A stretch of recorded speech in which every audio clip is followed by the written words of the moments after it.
Hello everyone. आज के इस लेक्चर में बात करेंगे हम रेस्पिरेटरी सिस्टम की। रेस्पिरेटरी सिस्टम, इससे पहले हमने हार्ट एंड एरोटिक सिस्टम को डील कर लिया है। हार्ट एंड एरोटिक सिस्टम जो है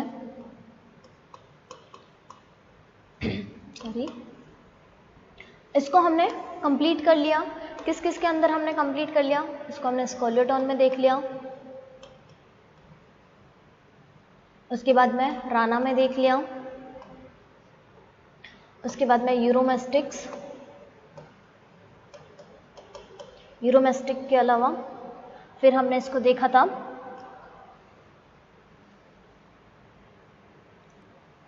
यूरोमेस्टिक के बाद में हमने इसको कोलंबा, और उसके बाद में हमने इसको देखा था रैबिट के अंदर। ठीक है, तो इन पांचों एनिमल के अंदर हमने हार्ट और एरोटिक सिस्टम को कंप्लीट कर लिया। अब हमें इन्हीं पांचों एनिमल के अंदर हमें क्या पढ़ना है? रेस्पिरेटरी सिस्टम पढ़ना है। ठीक है, तो हम बात करेंगे रेस्पिरेटरी सिस्टम की इन पांचों एनिमल्स के अंदर। मतलब इन पांचों एनिमल की बात करें तो हम बात कर रहे हैं पांचों क्लासेस की। किसकी बात कर रहे हैं? पांचों क्लासेस की। जनरली हम यहाँ पर स्पीसीज, एम्फीबियन, एम्फीबिया, रेप्टाइल या रेप्टिलिया, उसके बाद में एवीज, और उसके बाद में हम बात करते हैं मैमेलिया। ठीक है, तो जनरली हम क्या बात कर रहे हैं? हम पांचों एनिमल की नहीं, हम बात कर रहे हैं हम पांचों क्लासेस की। तो हम पांचों क्लासेस के अंदर ये system one by one complete करते जा रहे हैं। तो अगर हम बात कर रहे हैं रेस्पिरेटरी सिस्टम की, तो अभी हम बात करेंगे इनके जनरल इंट्रोडक्शन की। रेस्पिरेटरी सिस्टम के अंदर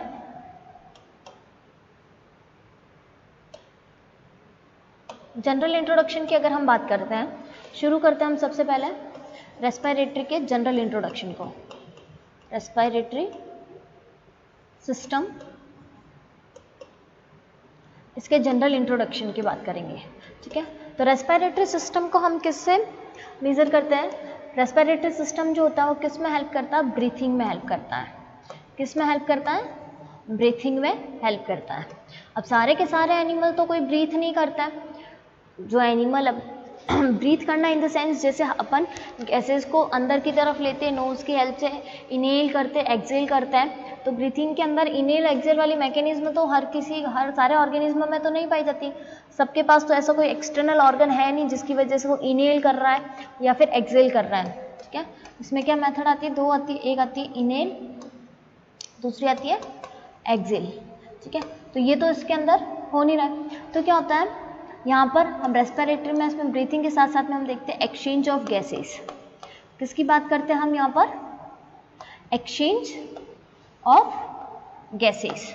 ठीक है, क्यों? क्योंकि है ना, ब्रीथिंग तो सब में नहीं होती है, लेकिन जो एक्सचेंज ऑफ गैसेस होता है वो तो हर एक ऑर्गेनिज्मों के अंदर होता है, क्योंकि हर एक ऑर्गेनिज्म को उनकी सर्वाइविंग के अकॉर्डिंग गैसेस की ज़रूरत होती है। हम एनिमल की बात कर रहे हैं तो मोस्ट ऑफ द कॉर्डेट क्या करते हैं? एज अ ब्रीथिंग के लिए या फिर अपनी सर्वाइविंग के लिए जो यूज़ में लेते हैं वो कौन सी गैस लेंगे?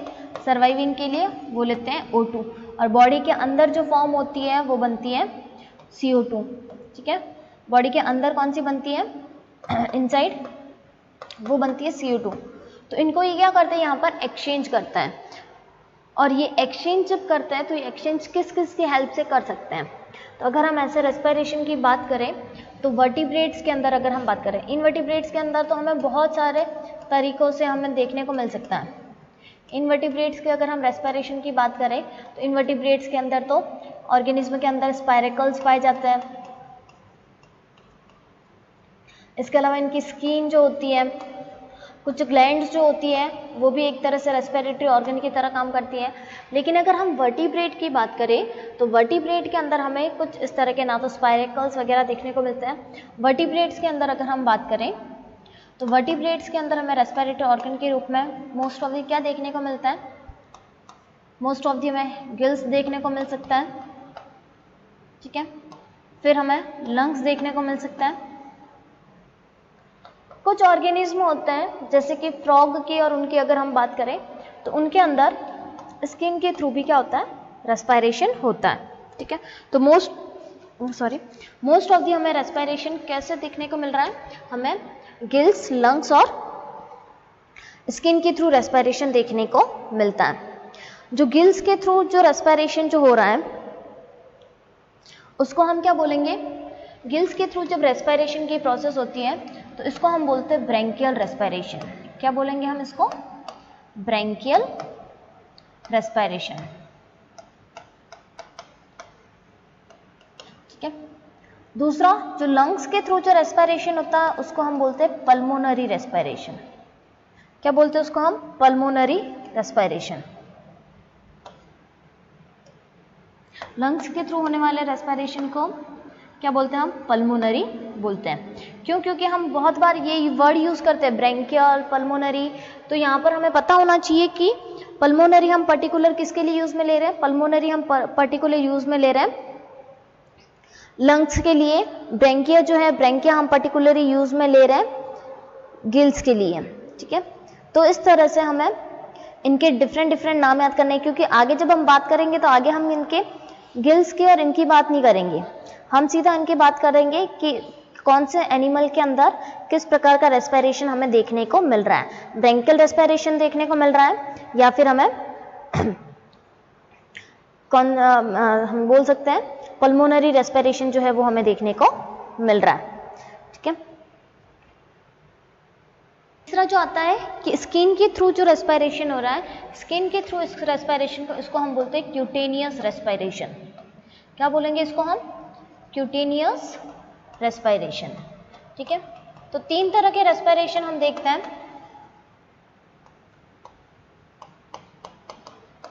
रेस्पिरेशन 3 तरह के हम रेस्पिरेशन देखते हैं, एक हम देखते हैं ब्रैंकियल, एक हम देखते हैं पल्मोनरी, तीसरा हम देखते हैं क्यूटेनियस, ठीक है। इनमें से जो गिल्स और लंग्स जो होते हैं ये मेन रेस्पिरेटरी ऑर्गन होते हैं, गिल्स और लंग्स जो होंगे ये मेन रेस्पिरेटरी ऑर्गन होंगे, main respiratory organ. Main respiratory organ का मीन क्या होता है कि मतलब सबसे ज़्यादा रेस्पिरेशन में जो एक्टिव ऑर्गन के रूप में जो यूज में आते हैं वो क्या आते हैं, गिल्स और लंग्स, ठीक है। गिल्स का यूज कब किया जाता है, जब ऑर्गेनिज्म एक्वेटिक होता है। लंग्स का यूज कब किया जाता है, जब ऑर्गेनिज्म टेरेस्ट्रियल होता है, ठीक है। तो डिपेंड करता है कि ऑर्गेनिज्म जो है उसका हैबिटेट कैसा है, मतलब ऑर्गेनिज्म कहाँ पर रह रहा है, उसके अकॉर्डिंग क्या करेगा, वो लंग्स की मेथड को यूज में लेगा या लंग्स की मेथड को अपनाएगा, ठीक है। इसके बाद में हमने मेन ऑर्गन की तो बात कर ली, इसके बाद में हम बात करते हैं रेस्पिरेटरी के कुछ असेसरी ऑर्गन की। असेसरी रेस्पिरेटरी ऑर्गन की, इसके टाइप्स की बात कर ली हमने, 3 टाइप्स देख लिए। बात करते हैं हम असेसरी रेस्पिरेटरी ऑर्गन्स की, ठीक है। असेसरी रेस्पिरेटरी ऑर्गन्स के रूप में क्या क्या काम आते हैं, तो इनके अंदर असेसरी रेस्पिरेटरी ऑर्गन के रूप में कुछ फिशेज होती है जिनके अंदर यॉक सेक जो होता है, ठीक है। पहला आता है इनके अंदर यॉक सेक, ठीक है। यॉक सेक को हम हिंदी में क्या बोलते हैं, पित्तक कोश। क्या बोलेंगे, पित्तक कोश बोलेंगे, ठीक है। पित्तक कोश जो होता है ये मोस्ट ऑफ दी ये हमें देखने को मिलता है फिशेज के अंदर। किसके अंदर देखने को मिलेगा, फिशेज के अंदर। कुछ फिशेज जो होती हैं उन फिशेज के अंदर क्या होता है, यॉक सेक, ये क्या करता है, यॉक सेक का मेन काम होता है न्यूट्रिशन प्रोवाइड करना, लेकिन न्यूट्रिशन के साथ साथ में ये क्या करता है, गैसेस को भी ट्रांसपोर्ट करता है, जिसकी वजह से उस ऑर्गेनिज्म के अंदर उसको गैसेस का एक्सचेंज होता है, या फिर हम बोल सकते हैं उसके सर्वाइविंग के लिए उसको गैसेस अवेलेबल होती है, ठीक है। तो बहुत सारे वर्टिब्रेट होते हैं जिनके अंदर विटेलाइन सर्कुलेशन के लिए ये यॉक सेक जो होता है, ये यॉक सेक क्या करता है, एज अ रेस्पिरेटरी ऑर्गन की तरह भी काम करता है, ठीक है। और वहां पर ये क्या करेगा, गैसों का एक्सचेंज करेगा, ठीक है। क्या करेगा, ये गैसों का एक्सचेंज करेगा। तो ये क्या करता है, विटेलाइन सर्कुलेशन करता है। यॉक सेक किस में हेल्प करता है, ये विटेलाइन सर्कुलेशन, ठीक है। विटेलाइन सर्कुलेशन के साथ साथ में ये क्या कर रहा है, एक्सचेंज ऑफ गैसेस। क्या कर रहा है ये, एक्सचेंज ऑफ गैसेस, ठीक है। कौन कौन से फिशेज में हमें देखने को मिलता है, तो ये हमें देखने को मिल सकता है, जैसे स्कोलियोडॉन एग्जाम्पल की अगर मैं बात करूं यहाँ पर, तो हमें स्कोलियोडॉन के अंदर ये असेसरी ऑर्गन के रूप में देखने को मिल सकता है, ठीक है। सेकेंड हम असेसरी ऑर्गन की बात करते हैं, तो सेकेंड आता है एलेंटोइस। जो हम मेम्ब्रेन्स जो पढ़ते हैं, एक्स्ट्रा एम्ब्रियोनिक मेम्ब्रेन्स, जिसके अंदर हम कोरियोनिक मेम्ब्रेन पढ़ते हैं, एलेंटोइस मेम्ब्रेन पढ़ते हैं। तो जो ये एलेंटोइस मेम्ब्रेन होती है, एलेंटोइस जो मेम्ब्रेन होती है, ये एलेंटोइस मेम्ब्रेन भी क्या करती है, एक तरह से असेसरी रेस्पिरेटरी ऑर्गन की तरह काम करती है। ये क्या होती है, जो एमनियोट एनिमल होंगे, एमनियोट मतलब जिनके अंदर एमनियोटा बनता है, ठीक है, उनके अंदर ये क्या करता है, एमनियोट का हम बोल सकते हैं यॉर्क से कई जैसे, ठीक है। तो ये जो एलेंटोइस मेम्ब्रेन होती है, ये एलेंटोइस मेम्ब्रेन, इसका डेवलपमेंट कब होगा, एम्ब्रियो के टाइम पे होगा, ठीक है। इसके अंदर हम बोल सकते हैं कि जैसे ये एक तरह से कवरिंग जो होती है, इसके अंदर बहुत सारी ब्लड वेसल्स जो इस तरह से पाई जाती हैं, ठीक है। इसके अंदर क्या पाई जाती है, बहुत सारी ब्लड वेसल्स पाई जाती हैं, और यही ब्लड वेसल्स क्या करती है उस एम्ब्रियो के, क्योंकि ये मेम्ब्रेन होती है एक्स्ट्रा एम्ब्रियोनिक मेम्ब्रेन, तो बहुत सारी ब्लड वेसल्स इससे निकली होती हैं, तो ये यहाँ पर तब क्या करेगी, गैसों का एक्सचेंज करेगी। किस में हेल्प करेगी, ये एक्सचेंज ऑफ गैसेज में हेल्प करेगी। और ये एक्सचेंज ऑफ गैसेज जो होगी, किसको फायदा पहुंचाएगा, ये फायदा पहुंचाएगा एम्ब्रियो को। किसको फायदा पहुंचाता है ये हेल्पफुल होता है एम्ब्रियोनिक स्टेज के अंदर। कब होता है, एम्ब्रियोनिक स्टेज में, ठीक है। तो एलेंटोइस जो होती है, एलेंटोइस मेम्ब्रेन, ये भी एक तरह से किसकी तरह काम करेगी, असेसरी रेस्पिरेटरी ऑर्गन की तरह ये काम करती है। ये एलेंटोइस किसके अंदर असेसरी रेस्पिरेटरी ऑर्गन की तरह काम करती हैं, तो इसके अंदर हमें ये देखने को मिलती हैं, ये रेप्टाइल्स के अंदर, रेप्टाइल्स जितने भी एनिमल होते हैं उनके अंदर, एवीज जो एनिमल होता है, ठीक है, मतलब बर्ड्स के अंदर हमें देखने को मिलती हैं, साथ ही साथ हमें ये मैमल्स के अंदर। तो रेप्टाइल्स, एवीज और मैमल्स के अंदर हमें allantois as a respiratory organ की तरह, असेसरी रेस्पिरेटरी ऑर्गन की तरह देखने को मिलती हैं। और जब भी ऑर्गेनिज्म का बर्थ होता है, मतलब जैसे एवीज और रेप्टाइल्स के अंदर तो क्या होता है, एग होते हैं, एग से फिर है ना उसमें से बेबी बाहर निकलता है, तो जब वो बेबी जब एग से बाहर निकलेगा तो उस टाइम पे इनकी एलेंटोइस मेम्ब्रेन जो होती है वो डिस्ट्रॉय हो जाती है। नेक्स्ट अगर हम एसेसरी रेस्पिरेटरी ऑर्गन की बात करें तो स्किन, तो हम किसकी बात करेंगे, स्किन की बात करेंगे। कुछ फिशेज के अलावा, फिशेज में तो वैसे स्किन जो होती है रेस्पिरेटरी ऑर्गन के रूप में बहुत ही कम काम करती है, लेकिन ऐसी फिशेज जिनके ऊपर स्केल्स नहीं पाए जाते हैं, ये स्किन की तरह किस में काम करता है, सम फिशेज के अंदर कौन इंक्लूड होगा, include without scales fishes, without scales fishes. ऐसी फिशेज जिनकी बॉडी के ऊपर स्केल्स नहीं पाए जाते हैं, तो उन फिशेज के अंदर एज अ स्किन जो होती है वो रेस्पिरेटरी ऑर्गन की तरह काम करती हैं, ठीक है। क्यों, क्योंकि उनकी आउटर जो लेयर होती है, या हम एपिडर्मिस बोल सकते हैं, तो एपिडर्मिस क्या होगी, वो फिर एक स्किन ही तो हो गई, और उसके अंदर क्या होगा, ब्लड कैपिलरीज पाई जाएगी, और ब्लड कैपिलरीज फिर वो क्या करेगी, वाटर से गैसेस को एक्सचेंज करने में हेल्प करेगी, ठीक है। तो कुछ फिशेज के अंदर हमें skin as a respiratory organ के अंदर देखने को मिलती है। मोस्ट अगर हम स्किन को बात करें कि सबसे ज़्यादा स्किन जो होती है एक्टिव रूप में, ठीक है, मोस्टली एक्टिव फॉर्म में अगर हम बात करें, मोस्टली एक्टिव फॉर्म में बात करें हम, तो ये हमें दिखाई देती है एम्फीबियंस के अंदर। किसमें दिखाई देगी ये हमें, एम्फीबियंस के अंदर स्किन मोस्टली एक्टिव फॉर्म के अंदर दिखाई देती हैं। जैसे कि हम बात करते हैं फ्रॉग के अंदर, तो उनके अंदर ये क्या करती है, एग्जाम्पल की हम बात करें तो एग्जाम्पल के अंदर हम फ्रॉग देख सकते हैं, ठीक है। अगर पूछा जाता है कि स्किन जो होती है वो असेसरी रेस्पिरेटरी ऑर्गन के रूप में क्या सिर्फ फ्रॉग में ही देखी जाती है, तो आंसर इज नो। फ्रॉग के साथ साथ में कुछ फिशेज में भी देखी जाएगी। उन फिशेज के अंदर जिनके अंदर स्केल्स एब्सेंट होते हैं उनके अंदर भी skin as a accessory respiratory organ की तरह काम करती है। ठीक है, उसके बाद में आता है, इसके अलावा और भी असेसरी ऑर्गन होते हैं। नेक्स्ट असेसरी ऑर्गन के रूप में आता है pectoral outgrowth. Fourth accessory organ के रूप में हम किसकी बात करते हैं? पेक्टोरल आउटग्रोथ की। पेक्टोरल आउटग्रोथ क्या होती है? पेक्टोरल का मीन होता है अंश मेखला, पेक्टोरल का मीन होता है अंश, ठीक है। और पेक्टोरल गिडल की अगर हम बात करेंगे तो क्या आएगा यहाँ पर? अंश मेखला, ठीक है। तो यहाँ पर हम अंश मेखला की नहीं बात कर रहे हैं, हम सिर्फ पेक्टोरल आउटग्रोथ की बात कर रहे हैं, ठीक है। तो ये पेक्टोरल आउटग्रोथ जो होती है ये किन के अंदर पाई जाती है? ये पाई जाती है, एक फिश होती है पेक्टोरल आउटग्रोथ के रूप में, रेस्पिरेटरी ऑर्गन के रूप में किसमें काम करती है? तो ये हमें देखने को मिलती है, एक फिश होती है जिसका नाम होता है लेपिडोसायरन।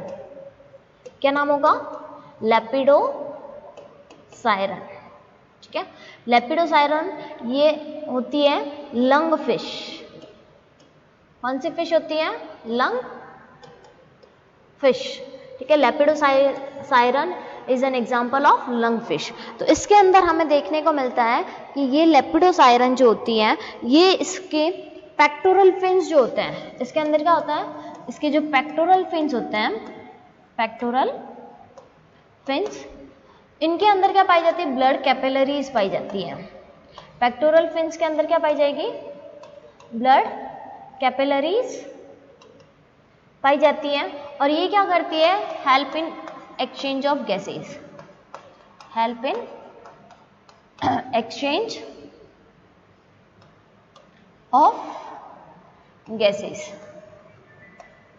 ये गैसेस के एक्सचेंज में हेल्प करती है। इसीलिए क्या बोला गया? पेक्टोरल आउटग्रोथ, ठीक है, क्योंकि पेक्टोरल फिन के अंदर ये प्रेजेंट होता है, ओके, जो क्या करेंगे? रेस्पिरेशन में हेल्प करेंगे।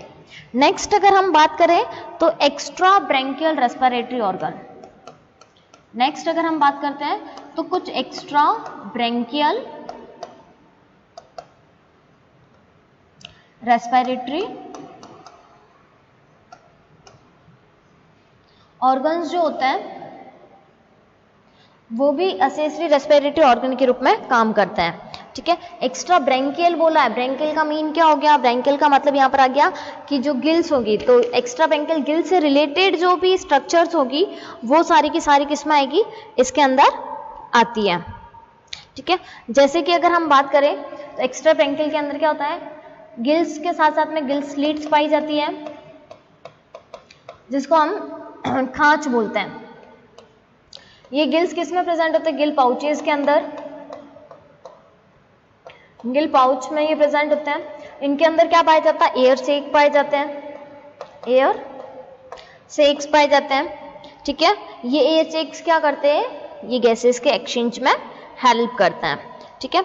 तो इसके अंदर बहुत सारे एग्जाम्पल्स हमें देखने को मिलते हैं, जैसे कि एक फिश होती है एनाबास, ठीक है, फिश का नाम है एनाबास। एनाबास जो फिश होती है, ठीक है, इसको हम क्लाइंबिंग पर्क भी बोलते हैं। एनाबास को हम क्या बोलते हैं? Climbing Perk,